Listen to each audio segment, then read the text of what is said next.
Fala pessoal, professor Paulo, professor de filosofia, de sociologia. Hoje vamos ter uma aula de filosofia de um autor que eu já tinha anunciado aí para vocês, Immanuel Kant, que ele ia tentar resolver o problema aí, o lado A, lado B, essa disputa ideológica aí de quem estava com a razão, se era o racionalismo, né, do Descartes, ou se era o empirismo daqueles empiristas ingleses, né? Durante algum bom tempo existia pessoas que iam para o lado mais do racionalismo, outras que iam mais para o lado do empirismo, e a gente vai ver aí o Kant vai vir com uma proposta um pouco diferente, valorizando as duas posições, né? E aí a gente chama essa filosofia do Kant de criticismo, né? Então ele não é nem empirista e ele não é nem racionalista, ele vai ser um criticista. Kant é um pouco pesado, é um pouco denso de a gente estudar, mas vamos tentar devagarzinho aí, tentar entender, porque vira e mexe, Kant é citado, ele é base de outros filósofos, então é importante entender. Mais para frente a gente vai ver Schopenhauer, que vai voltar em Kant. Então, assim, é importante a gente entender aí um pouco da base kantiana, um pouco dessas ideias do Kant, o que ele queria expressar, o que ele estava, se ele era a favor do método, se ele era a favor da experiência, né? Se ele era a favor dos sentidos, enfim. Vamos tentar entender Kant aí de uma forma mais metódica, aí, de uma forma que não fique tão densa para a gente, né? Então, Kant ele vem com essa filosofia do criticismo, né? E aí, num primeiro momento, o que ele fala? Olha só, galera, vamos acalmar o coração de vocês. Eu entendo que existe, né, nesse livro dele, que está até aí do lado, aí, A Crítica da Razão Pura, eu entendo que existem dois lados, eu entendo que existe um conhecimento empírico, eu entendo que existe um conhecimento puro, que vai ser do racionalismo, né? E ele vai falar, não, são tipos de conhecimento. Os dois são válidos, né? E o conhecimento empírico é aquele que se refere aos dados fornecidos pelos sentidos, ou seja, posterior à experiência. Então, eu tenho uma experiência, meus sentidos identificam, é a questão do empírico, né? Lembra da experiência dos empiristas ingleses, né? Então, eles valorizavam os sentidos. Vamos com bastante calma. Até aqui, nada demais, nada de novidade. Só que o Kant ele tem uma forma muito específica. Ele dá nome às coisas. Tá? Então, essa questão do empirismo, né, a gente pode chamar de a posteriori, que é depois, a posterior, né, da experiência. Tá? O conhecimento puro, que é o racionalismo, é aquele que não depende de qualquer dado dos sentidos, ou seja, é anterior à experiência, é o a priori. Tá legal? Lembra, os racionalistas não valorizavam os sentidos, a questão da experiência.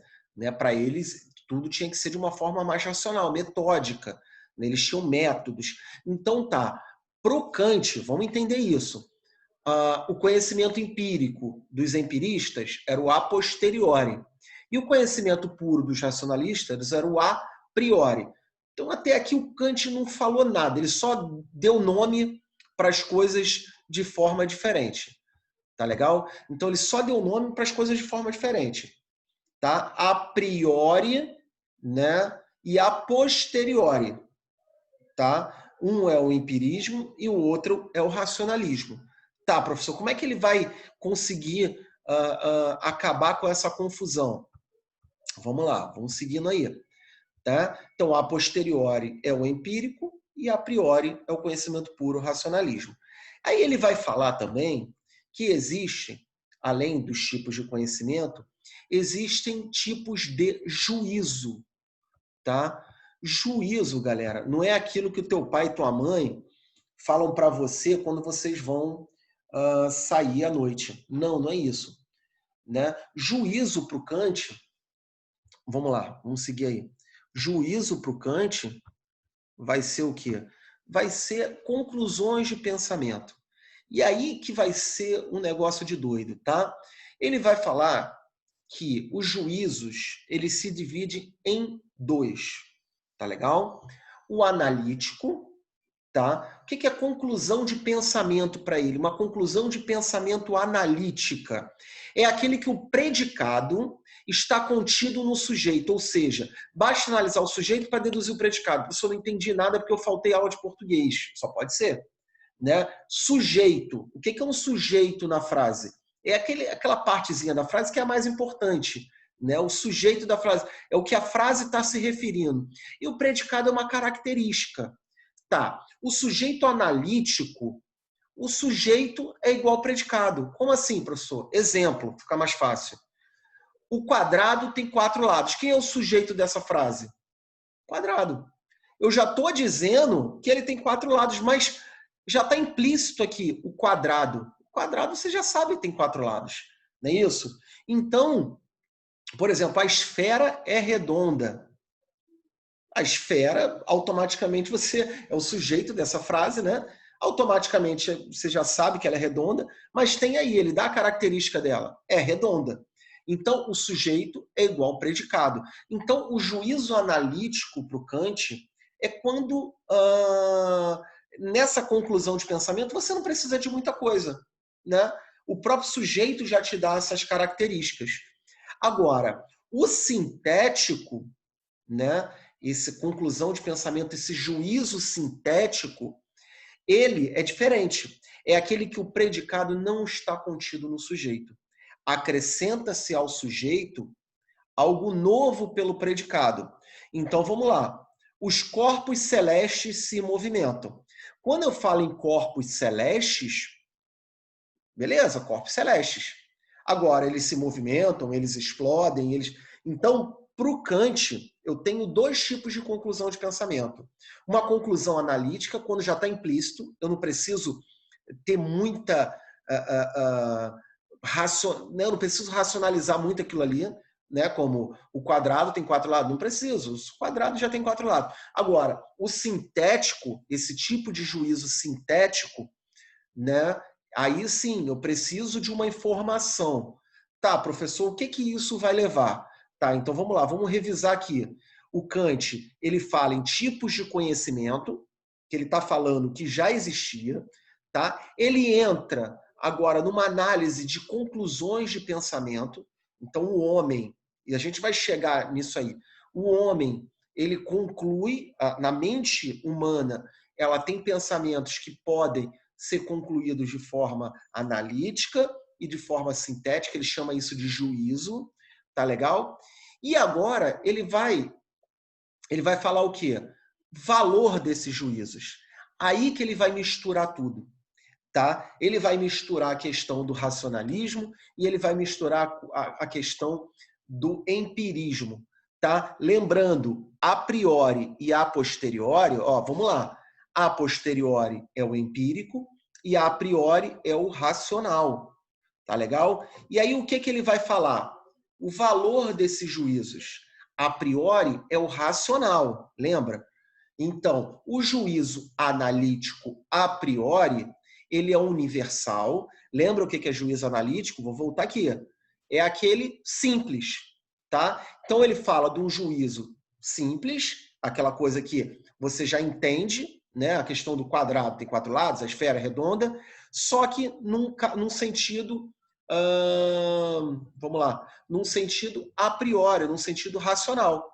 Ele é universal, necessário, trazendo a elucidação, a explicação de que algo já existe.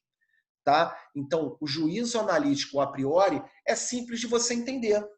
Né? Então, você vem com uma afirmação, né? Lembra a questão do racional? Você já vem com uma afirmação racional, você já está entendendo ali, já está te dando todos os dados ali de que aquilo ali é uma verdade. Agora, o que complica é o juízo sintético a posteriori. Tá? Vamos voltar. Juízo sintético, tá? É aquele que o predicado não está contido. Então, eu tenho sujeito e eu tenho mais uma informação. Só que a nível de quê? De a posteriori, a nível empírico, de experiência. Tá? Aí, galera, que o negócio começa a ficar um pouco mais complicado. A posteriori, você vai acrescentar uma informação ao sujeito através de quê? De uma experiência. Então, ele está falando que o juízo analítico, a priori, está correto, é ótimo, a informação está ali, eu tenho esse dado, pô, os racionalistas, viva René Descartes. Beleza. E aí ele fala assim, não, mas os empiristas, está aqui, ó, o juízo sintético a posteriori, tá? Ele vai acrescentar uma informação ao sujeito, só que através de quê? De uma experiência. Ele está valorizando a experiência do empirismo, condicionada aí, galera, olha que doideira, a uma relação de espaço que vai ser externo ao homem, tá? E de tempo que é interno ao homem. Depois a gente vai voltar nisso aí, em Schopenhauer, que ele vai tentar divagar sobre isso aqui, mas deixa isso para o futuro, tá? Vamos entender essa relação de espaço e de tempo do Kant, tá? Então, o juízo sintético, vamos lembrar o que é juízo sintético. Sintético é aquele que o predicado não está contido no sujeito. Eu tenho um sujeito e eu não sei, eu tenho uma característica a esse sujeito. Só que ele fala, esse juízo sintético a posteriori, ele vai me dar uma informação, só que a nível de uma experiência. E essa experiência do espaço e do tempo, o espaço é externo e o tempo ele é interno. Vamos lá, por que o espaço é externo? Vou dar um exemplo aqui para vocês. A questão do espaço, ele é externo, por quê? O espaço está fora do ser humano, né? Eu posso analisar espacial aqui, essa sala, eu posso analisar um quintal, eu posso analisar uma igreja, tudo isso é um espaço. Isso ele está interno ao ser humano? Não. O espaço ele é externo ao ser humano. Por exemplo, eu gosto muito de dar um exemplo, dentro dessa aula de Kant. Eu estudei num colégio quando eu era bem pequeno, né? E eu fiz esse colégio aí até praticamente aí os 12, 13 anos, né? Há pouco tempo atrás, há um ano atrás, eu voltei a visitar esse colégio, né? Até hoje eu conheço o diretor, conheço a diretora. Eu voltei a visitar esse colégio e eu pedi para entrar, para ter uma lembrança, né, daquele colégio, se estava tudo igual, se estava tudo diferente. Muitas coisas ainda estavam parecidas, mas eu tive uma noção, eu depois de adulto, eu tive coisa de 20 anos depois, eu tive uma noção de que aquilo tudo era pequeno. Porque a minha ideia, a minha representatividade aqui na minha mente de espaço, que é externo, naquela época de escola, como eu era pequeno, a minha visão de que tudo era muito grande. Depois que eu cheguei lá com outras vivências, né, e já maior, já adulto, as cadeiras para mim, que eram muito parecidas da época que eu estudei, pareciam ser muito pequenas e naquela época. Então, essa relação que você tem de espaço, ela é externa ao ser humano, né? O que eu acho é o que eu acho, é externo. Isso aqui é grande para mim, mas isso aqui para mim já foi pequeno, ou já foi grande e hoje é pequeno, tá legal? Agora, a questão de tempo, ela é interna. O Kant diz assim, a questão de tempo é interna para cada um. Por quê? Por exemplo, acontece muito com vocês que estão estudando, principalmente lá, ou aqui nas aulas online, ou nas aulas presenciais, uma matéria que vocês gostam muito, né? Normalmente, o tempo da aula passa o quê? Passa mais rápido, né? A percepção do tempo, pô, aquilo ali é muito interessante, eu gosto muito disso, então passa mais rápido. Aí tu fala pro cara, pô, essa aula é muito legal, né? Passou rápido pra caramba. O cara odeia aquilo ali. E para ele, aquele tempo, ó, se arrastou. Aquela 1 hora de aula demorou. Por isso que o Kant fala, a relação de tempo, ela é muito pessoal, ela é interna. E a relação de espaço, ela é externa. Tá legal? Eu espero que vocês tenham entendido essa confusão.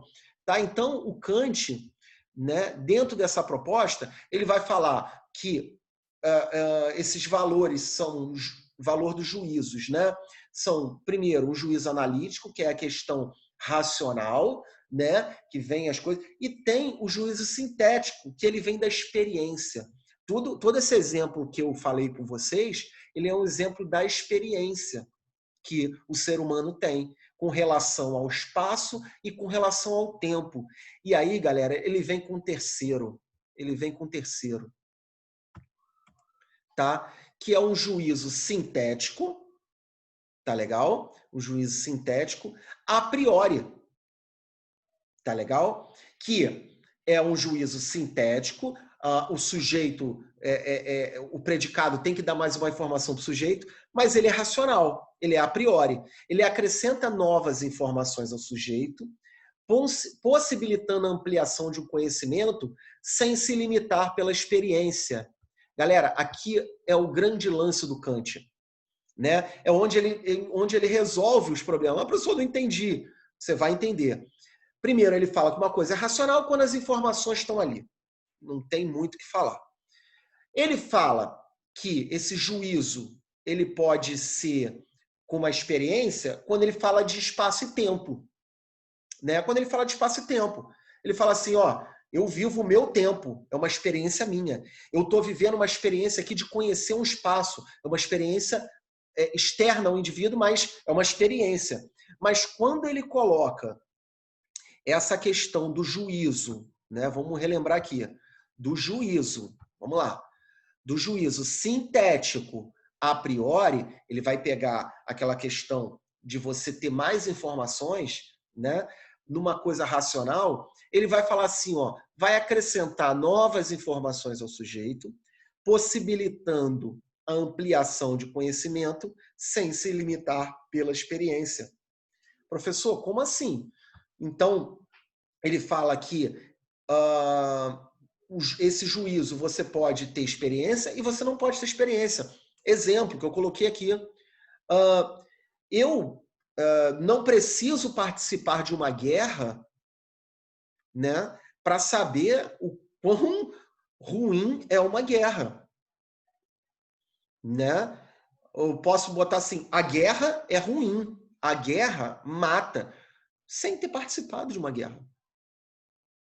Deu para entender? Então ele fala assim, gente, o racionalismo está certo e o empirismo está certo. A experiência ela é importante. Lembra que eu falei? A questão de eu ter ido à escola, ter vivido tudo aquilo, a relação de tempo comigo, a experiência ela é importante. Mas eu também posso chegar a uma verdade sem a experiência. Né? Eu posso ter esse juízo, né? Eu posso ter essa ideia, eu posso ter uma percepção sem ter a experiência. Né? Como eu disse, eu não preciso ter participado de uma guerra para saber características de uma guerra. Eu não precisava ter vivido aquela experiência para saber que é uma experiência ruim. Tá legal? Então aí o que o Kant faz? Ele praticamente resolve, né? Ele faz uma filosofia criticista e ele fala, tá todo mundo certo. Vocês só estão brigando de maneira errada. Tá? A experiência é importante, ela existe, o racional também existe. Eu não preciso necessariamente ter experiência, tá? Mas quando eu tenho experiência, é uma outra forma de juízo. Então, vamos relembrar. Então, eu tenho os valores do juízo. Eu tenho o juízo analítico a priori, que é aquela questão racional, que é a elucidação ou uma explicação de algo que já existe. Então, não tem problema. O juízo sintético a posteriori, ele fala que é a experiência do ser humano a nível de espaço e de tempo, é uma coisa mais dos empiristas a posteriori. Isso que eu falo que ele para não botar os nomes das coisas, ele inventa outros nomes, tá legal? E ele faz um juízo sintético também a priori dos racionalistas. Então aí ele resolve a situação, ó, você tem juízo sintético das duas formas, tanto racionalista quanto empirista, e tá tudo certo, tá? Eu não preciso, talvez, viajar para um deserto para saber que lá é quente. né? Eu tenho informações suficientes racionais para saber que um deserto é quente. Tá legal? Eu não preciso ter vivido aquela experiência de queimar meu pé na areia do deserto ou de ter suado em bicas num deserto para saber que lá é quente. Eu sei que lá é quente. Eu não preciso ir no Polo Norte, não preciso ter a experiência de ir para o Polo Norte para saber que o Polo Norte é gelado. Deu para entender? Então, agora, a experiência que ele diz, o juízo sintético a posteriori, nessa relação de tempo e de espaço, que é interno ao ser humano, que é externo, eu preciso ter experiência. Então, para ele, tá tudo ok. Né? Ele resolve o problema com essas questões dos juízos. Deu para entender? Gente, desculpa, eu sei que é denso, eu sei que é complexo, mas eu tentei dar os exemplos aqui para a coisa ficar melhor. Não entendeu? Retorna um pouquinho, tenta entender direitinho, copia. Quando a gente copia, a gente organiza melhor o nosso pensamento. Tá legal? Agora, o Kant não para por aí. Ele fala, né, de uma revolução copernicana. Galera, só para lembrar, quem não lembra ou quem nunca ouviu, Copérnico foi um cara que mudou a história do nosso mundo, né? Era um cientista, né? Você tinha uma teoria de que a Terra era o centro do universo e tudo girava em torno da Terra, né? Que era a teoria geocentrismo, né? O geocentrismo, que essa Terra era o centro do universo. Copérnico falou que não, olha só, através dos meus estudos, né, eu estou mostrando aqui que a Terra não é o centro do universo. Quem é o centro do nosso universo é o Sol. Né? É a teoria heliocentrista. Mas, professor, por que está explicando isso com Kant? Eu não estou entendendo bodega nenhuma. Só para a gente entender aqui, ele fala que ele está fazendo uma revolução na filosofia, uma revolução copernicana. Ele está mudando de uma forma muito radical a filosofia. Por quê? Porque nesse momento, galera, o Kant ele vai falar que a responsabilidade do conhecimento está onde? Está no sujeito. Tá? Desde que a gente viu os filósofos clássicos, né? Desde lá de Sócrates, de Aristóteles, lembra? Todos tentaram achar a verdade. Eles sempre tentavam medir as coisas numa questão da ética, do conhecimento. Sempre uma coisa muito por fora do ser humano. O Kant não. O Kant agora, e aí é que ele fala que faz essa revolução radical, essa revolução copernicana, porque ele fala, não, é o homem. O homem que faz tudo. É a mente humana que faz tudo. Né? Essa mente humana, ela é capaz de gerar conhecimento, ela é capaz de gerar ética. E, galera, por mais que a gente ache isso simples de a gente escutar hoje, para a época foi um negócio muito impactante. Né? Lembra que os empiristas, os racionalistas, eles procuravam chegar à verdade através das coisas fora do ser humano. Deu para entender? Né? Os helenistas, eles tentavam achar a paz, né? Uma coisa externa ao ser humano. Sócrates, Aristóteles, Platão, eles também. Kant vai ser o primeiro que vai falar, não, o foco é o homem. Tá? E aí, o que ele vai dizer? Só para a gente entender melhor isso aí. Agora, o homem ele é o responsável pelo conhecimento. Né? Tá? É esse homem, esse sujeito. Tá? Como o homem analisa tal coisa, como a mente humana entende tal coisa. O homem, e ele vai chegar a falar, eu botei entre aspas aqui, ele vai falar que o homem não é capaz de conhecer as coisas como elas são de verdade. Ah, professor, tá de brincadeira. Chegou nesse nível da aula, você fala que eu não sou de... O homem não é capaz de conhecer as coisas como elas são de verdade, tá? Vamos entender isso aí. Para o Kant, nós criamos umas representações das coisas para nós. Vamos lá. Ele entende que cada um de nós tem uma estrutura mental. Gente, a gente está falando de idade moderna. há muito tempo atrás. Tem uma estrutura mental, vai vir um cara chamado Freud depois que vai melhorar isso aqui, mas vamos focar agora em Kant. Ele entende que cada um de nós tem uma estrutura mental, e dentro de cada estrutura mental, nós vamos enxergar e entender as coisas. Gente, para a gente entender melhor isso, o Kant vai falar que as coisas que a gente vê, cada um vê de uma forma. Isso nem porque ele nem conhecia aí os daltônicos, né, entre outros. Né? Há pouco tempo atrás tinha umas brincadeirinhas aí de um tênis, de um vestido. Né? Você olhava lá o tênis, para mim é azul, para mim é verde. Né? O vestido, para mim é amarelo, para mim é rosa, sei lá.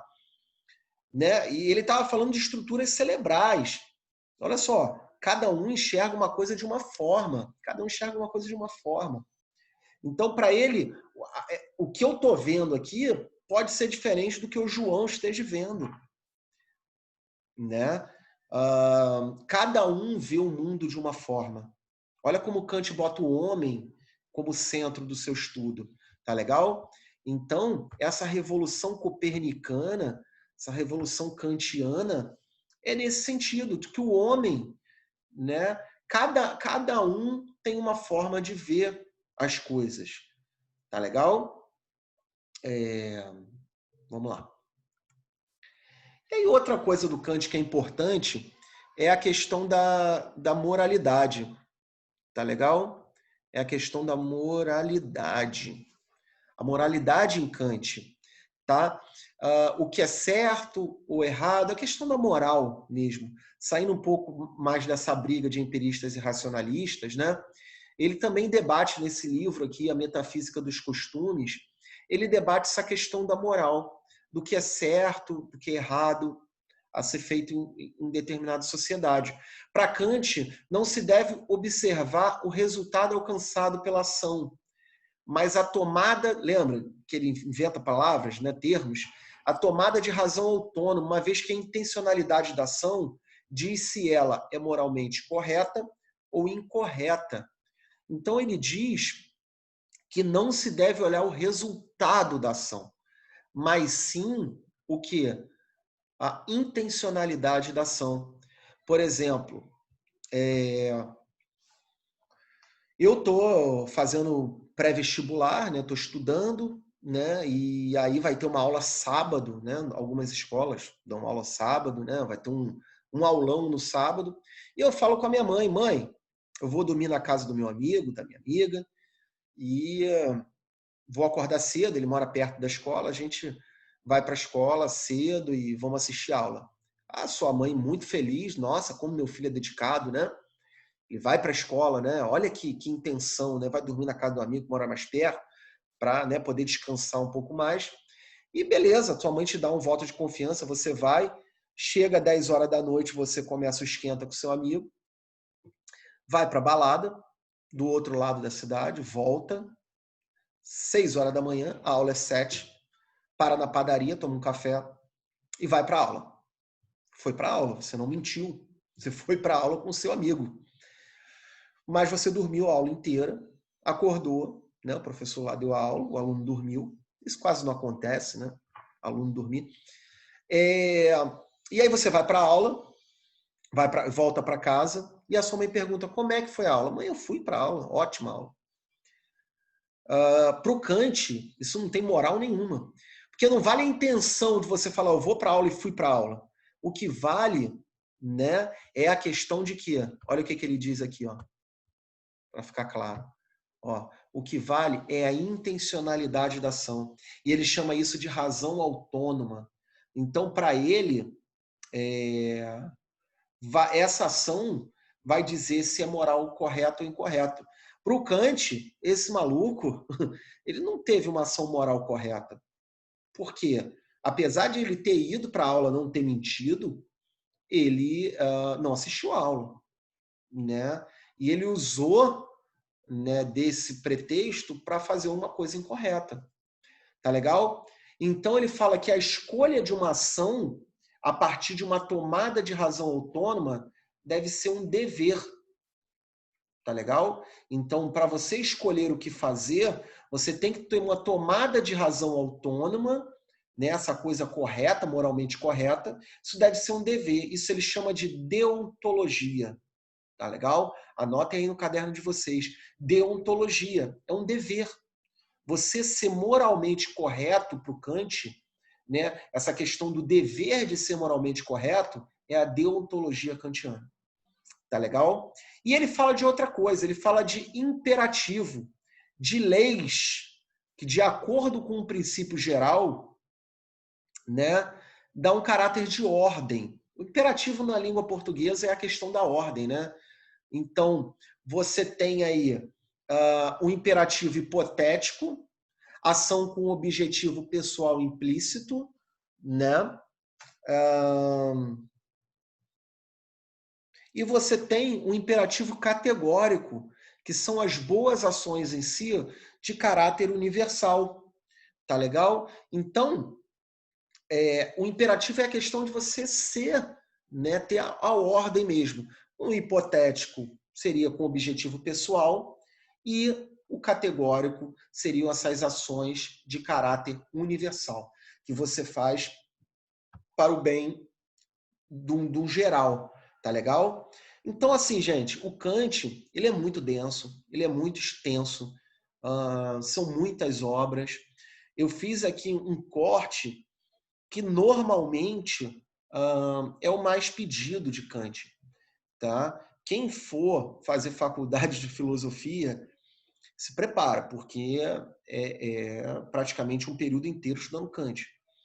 Tá legal? Ele é um difusor aí da filosofia moderna. Então é um cara muito importante e por isso as provas cobram Kant. As provas cobram.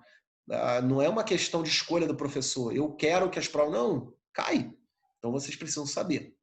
Tá legal? Espero que tenham entendido. Espero que tenham gostado. Eu tentei ser o mais didático possível, o mais calmo possível. A aula acabou se estendendo um pouco mais. Mas é um filósofo muito importante que vocês precisam ter atenção. Então, chegamos aí, saímos do racionalismo, entramos numa guerra com o empirismo e vem o Kant resolvendo toda essa situação.